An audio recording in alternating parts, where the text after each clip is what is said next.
Assalamualaikum warahmatullahi wabarakatuh dan selamat pagi. Perkenalkan, saya dengan Nurse Hasuti SKPUFC ITN. Pada kesempatan kali ini saya akan sharing informasi tentang bagaimana perawatan stoma, penggantian kantong stoma, dan pengosongan kantong stoma.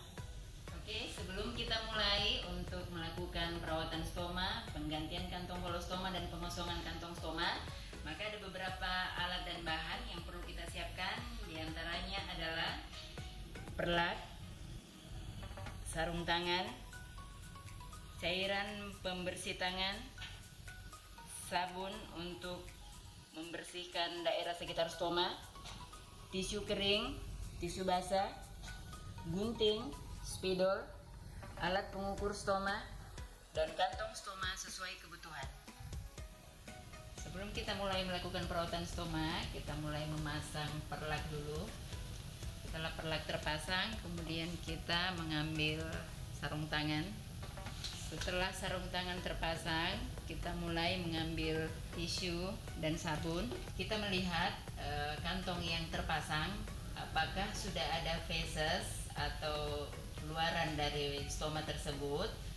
Kalau kita melihat bahwa sudah ada kotoran atau feses yang keluar dan mengisi pada kantong ini, kita melihat mengisi sepertiga bagian dari kantong ini, itu sudah harus kita kosongkan, karena kalau tidak itu akan mempercepat terjadinya rembesan atau kebocoran pada kantong stoma.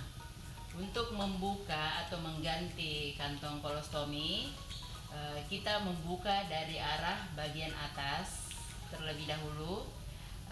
Ini agar cairan yang terisi di dalam kantong stoma ini tidak tumpah atau tidak rembes ke bagian tubuh yang lain. Jadi kita buka kantong stoma yang lama. Setelah kita lepas dari permukaan tubuh pasien, baru kemudian kita lipat dan kita buang pada wadah yang sudah kita siapkan. Setelah kantong kolostomi kita lepas, kemudian kita mengambil tisu basah. Kita mulai membersihkan area sekitar stoma terlebih dahulu dari arah luar.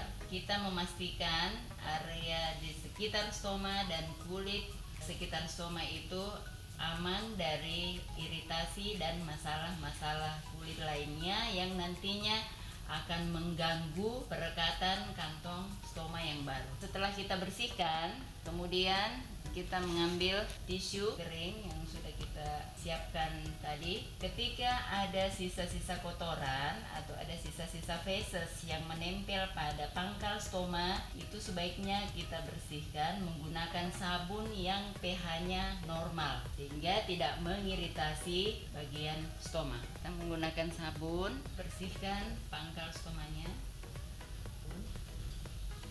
Setelah itu kita kembali lap dengan tisu.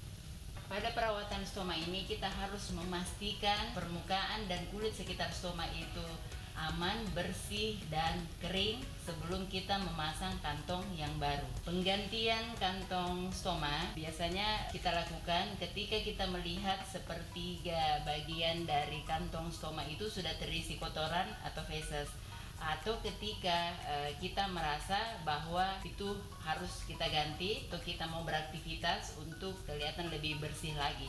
Kemudian setelah kita bersihkan dan kita memastikan bahwa semua kotoran yang ada di permukaan stoma dan sekitar stoma dan di pangkal stoma itu bersih, maka kita mulai untuk memasang kantong yang baru. Sebelum kita memasang kantong yang baru, sebaiknya kita lakukan dulu pengukuran besar dari stoma pasien.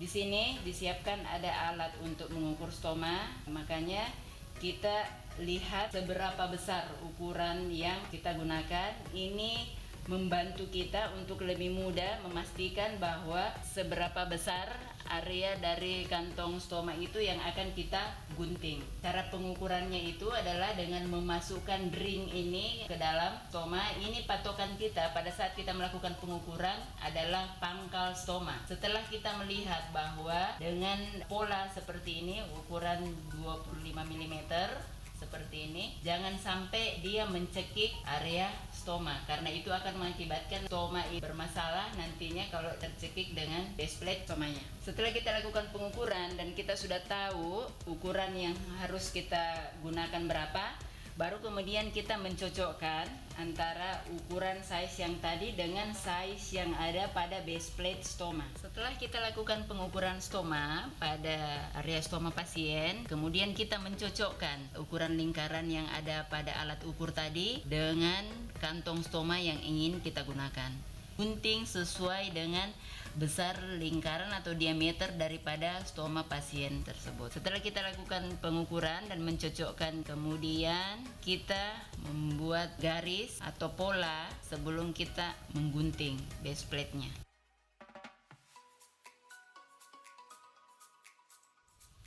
Setelah kita lakukan pengguntingan sesuai dengan ukuran dan diameter dari stoma pasien, kita memperbaiki pinggiran base plate yang telah kita gunting tadi dengan cara memasukkan jari kita di pinggiran ininya, sehingga ujung dari base plate nanti ini tidak akan menekan ke daerah stoma dan peristoma atau pinggiran stoma. Setelah itu kita lanjut mulai memasang kantong stomanya. Pada saat kita lakukan pemasangan ini, kita mulai dari bagian bawah supaya rekatnya lebih maksimal.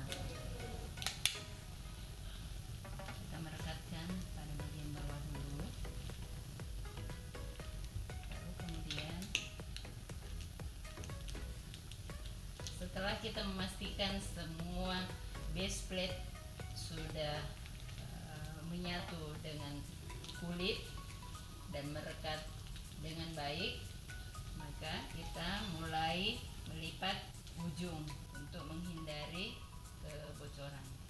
Setelah kantung terpasang dengan baik seperti ini, kita kembali menanyakan kepada pasien bagaimana kenyamanannya pada area stoma, tidak ada nyeri atau bagaimana. Demikian video perawatan stoma yang sudah saya perlihatkan tadi. Semoga bermanfaat untuk para osteomate dan teman-teman sejawat lainnya dalam melakukan perawatan stoma, penggantian kantong stoma, dan pengosongan kantong stoma.